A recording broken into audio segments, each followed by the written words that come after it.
Hello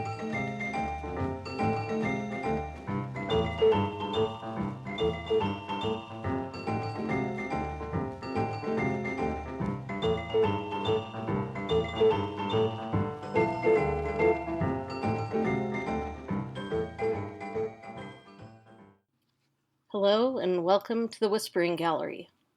I'm Suzanne Nicolaisen, and we're going to have a little prequel to our Gorey mystery episode that's coming up. I was well on my way researching our hero, Edward Gorey, with an eye toward the mysteries surrounding him. I mean, did he really have fur coats? Just how big of a reader was he? Cream cheese or butter? What artists influenced him? And these artists crossed mediums and theatrical stages alike. And the very gory mystery, was his work really macabre, or was there something else going on? Something perhaps not so dark. If not horror, what genre does his work fall into? What was his intent? I hope you'll listen to this prequel and then join me next time as we fall down the rabbit hole to investigate.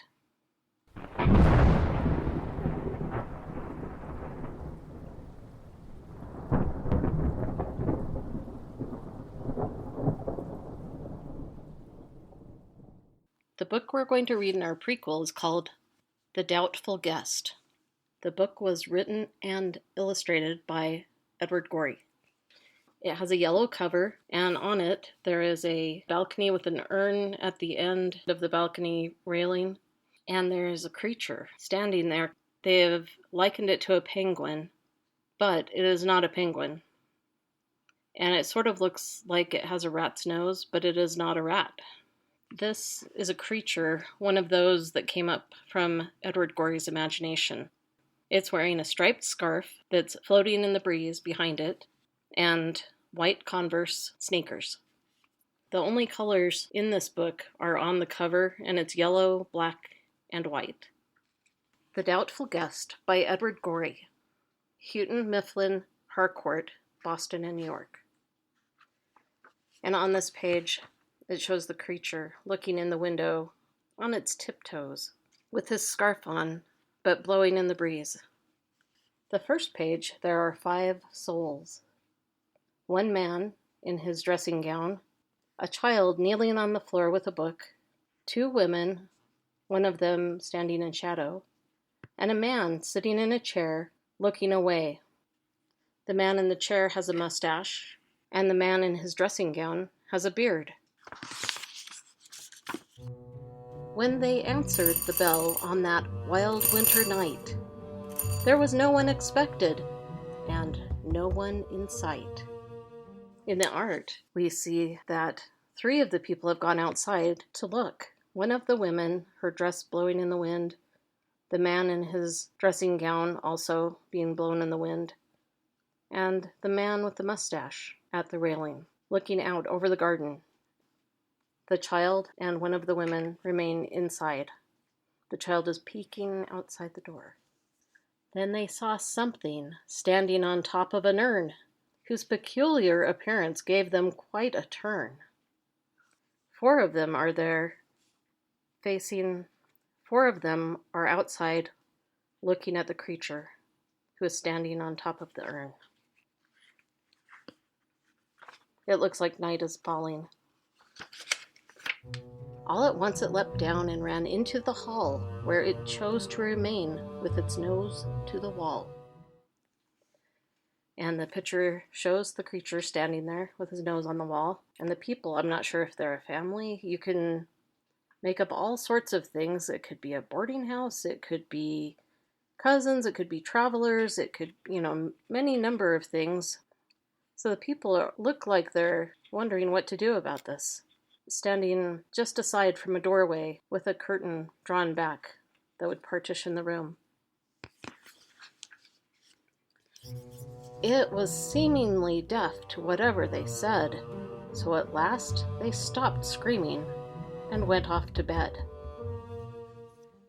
The picture shows them going upstairs. Night has fallen and it's dark, and the creature stands there with his nose against the wall. It joined them at breakfast and presently ate all the syrup and toast and a part of a plate. The man with the beard is now wearing a suit, and the mustache man is also in a suit. One of the women in a striped dress, and another woman is wearing a dress. The child is at the table, and the creature is holding a plate with bite marks out of it. It wrenched off the horn from the new gramophone and could not be persuaded to leave it alone. The picture shows the man with the mustache. I believe he's holding the recording tubes. The child is standing near him, and the woman is trying to get the creature to hand the horn back. She's frowning at the creature, and he's kind of hopping away. It betrayed a great liking for peering up flues and for peeling the soles off its white canvas shoes. He's standing at the fireplace looking up, while he's absently reaching down to his high-top sneakers to work on peeling off the soles. One of the women is standing nearby watching. At times it would tear out whole chapters from books or put roomfuls of pictures askew on their hooks. The picture is of the bearded man holding what looks to be a newspaper while seated in a comfortable chair. There are books on shelves behind them, and the creature is seated on the floor, a book in his lap, and he's tearing out pages that are flying away. Every Sunday it brooded and lay on the floor, inconveniently close to the drawing room door. So this picture shows the mustached man trying to come out of the door, but he's stuck because the creature is laying on the floor blocking the door. The man with the beard is trying to get it open. The child and one of the women are standing nearby. Now and then it would vanish for hours from the scene, but at last be discovered inside a tureen. The picture shows the two women in what appears to be a butler's pantry. One is holding a dish of food. The other, it appears to have taken the lid off the tureen, and the creature is reclining inside the tureen.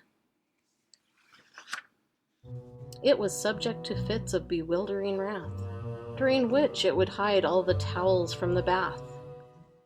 The picture is of the man with the beard is wearing his robe again, heading into the bathroom, and the creature looks like he's jogging away, arms full of towels.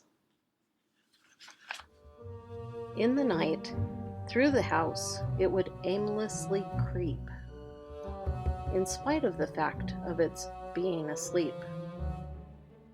The picture shows the creature with his eyes closed, tippy-toeing down a hallway that is dark.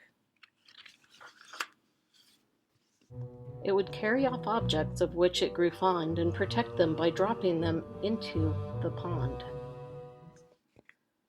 The man with the beard is in a warm coat with a fur collar and cuffs. There are 3 other figures, and the creature is at the pond, dropping a pocket watch and chain in. It came 17 years ago, and to this day, it has shown no intention of going away. The picture shows the 5 souls. The man with the beard has grayed. The 2 women also are showing gray hair. One looks like she has wrinkles now. The man with the mustache has lost some hair. And the boy is now as tall as everyone else and has grown. The creature is looking away from them all, seated on a decorative ottoman footstool. I'll read the book through without describing the pictures just so you can get the cadence of the rhyming words. When they answered the bell on that wild winter night, there was no one expected and no one in sight. Then they saw something standing on top of an urn, whose peculiar appearance gave them quite a turn. All at once it leapt down and ran into the hall, where it chose to remain with its nose to the wall. It was seemingly deaf to whatever they said, So at last they stopped screaming and went off to bed.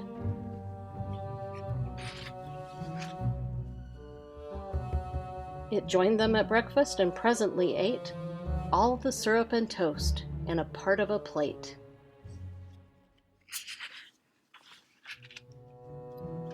It wrenched off the horn from the new gramophone and could not be persuaded to leave it alone. It betrayed a great liking for peering up flues and for peeling the soles of its white canvas shoes.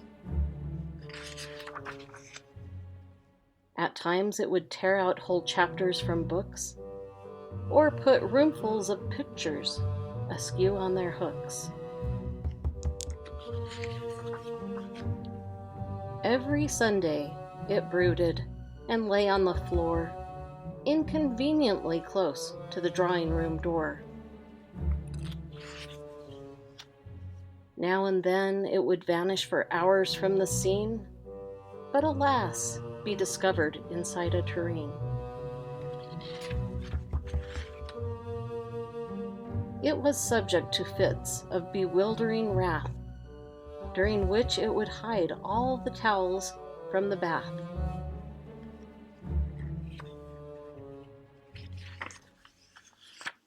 In the night, through the house, it would aimlessly creep, in spite of the fact of its being asleep. It would carry off objects of which it grew fond, and protect them by dropping them into the pond.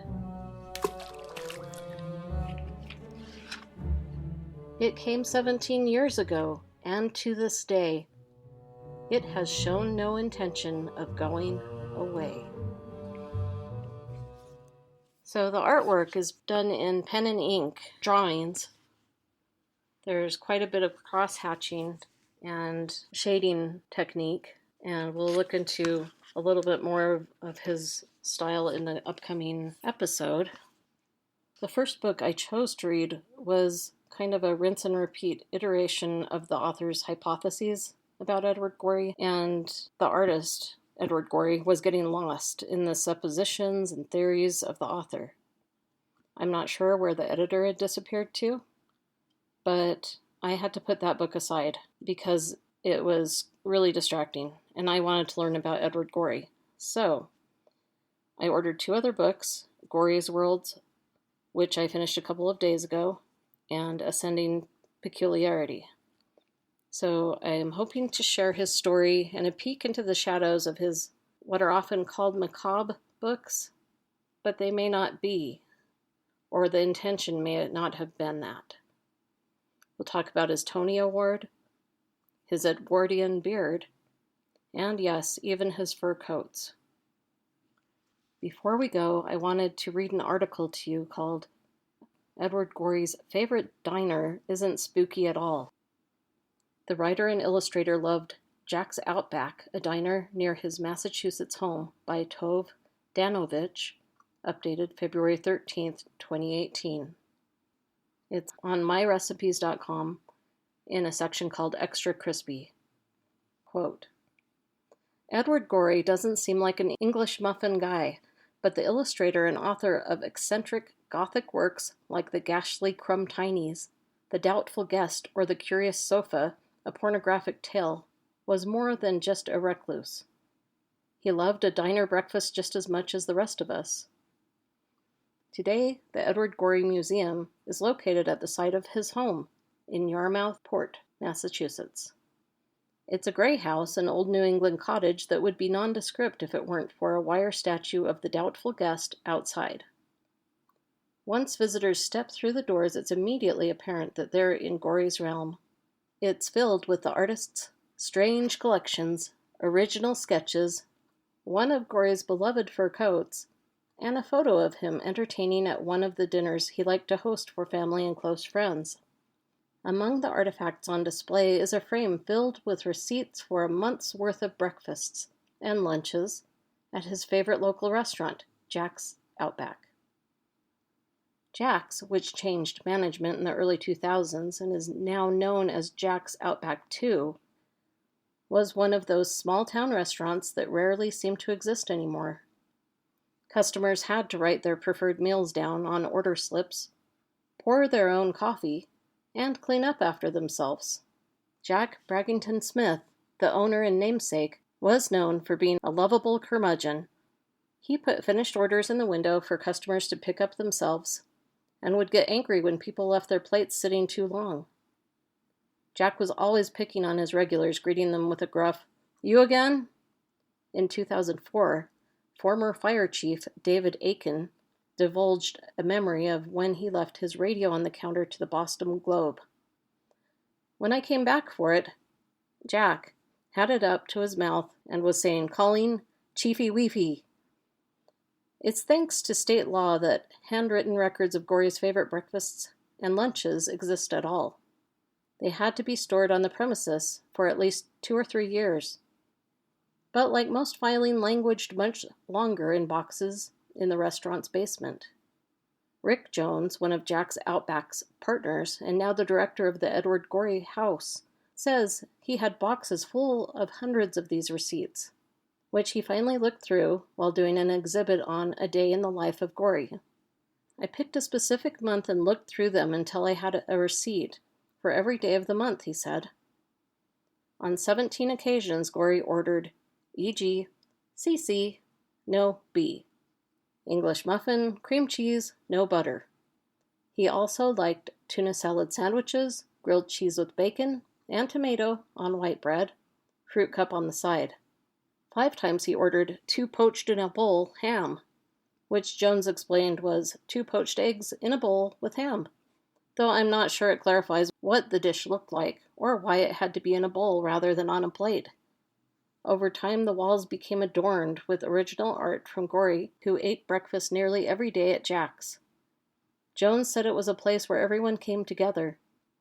It put together the plumbers, and actors, and doctors. Those who remember Gorey's visits to Jack's always mention that he was never without a book to read, partially because he was always reading, but also as a shield of sorts. Yet Jones said he was kind to people if they wanted to get an autograph. Gorey never liked his fame, but he did like breakfast at Jack's. We'll let this prequel wrap up, and I'll get back to my researching. If you want to support the podcast, I hope you will rate and review. If you take a screenshot and send it to me at whisperingcontact@gmail.com or at Whispering Gallery Podcast on Instagram, I'll send you one of the cute acrylic Lucy pins, which is the skull, the logo for our podcast, for free. You just need to send me your name and address. And with that, I hope you'll keep your flashlights close and your spooky art stories closer. And I'll be talking to you soon as we go down the rabbit hole on the Edward Gorey mystery.